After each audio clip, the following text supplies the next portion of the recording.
আসসালামু আলাইকুম, আশা করি সবাই ভালো আছেন। আজকে যত বুরাইদা শহরের পাসপোর্ট ফিঙ্গার যারা দিবে আজকে থেকে শুরু হয়ে গেছে।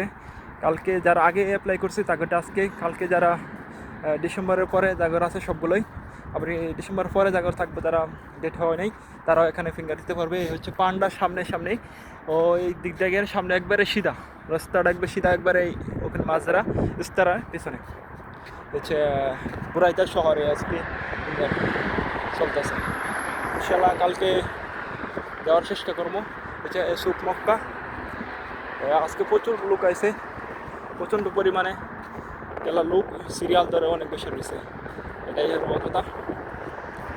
সো যারা যারা আপনারা ফিঙ্গার দিতে আসবেন সকাল সকাল আসতে পারবেন, তাহলে অনেক লোক থাকবে, লোকের সীমা নাই, ঠিক আছে? এটাই।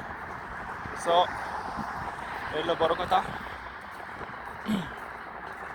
ফিঙ্গার দেওয়ার সময়।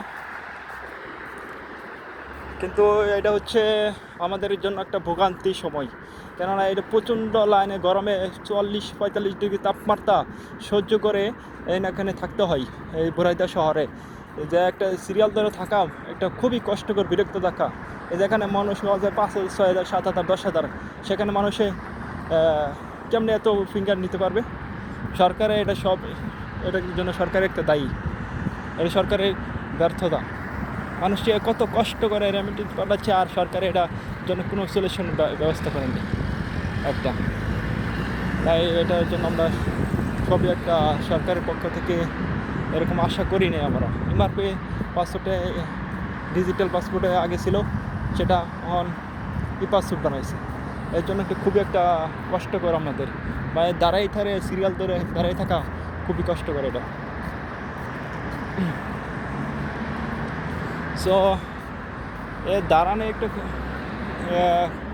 সমস্যা না, কিন্তু সমস্যা হচ্ছে অনেক সময় দীর্ঘ লাইন ধরে দাঁড়িয়ে অপেক্ষা করা পরে ফিঙ্গার সিরিয়াল পাওয়া যায় না।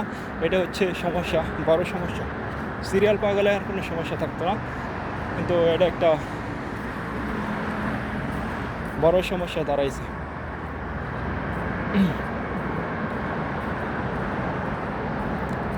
এই হচ্ছে কুবরি, এখান থেকে রাস্তা পার হয়ে আসতে পারবে যারা।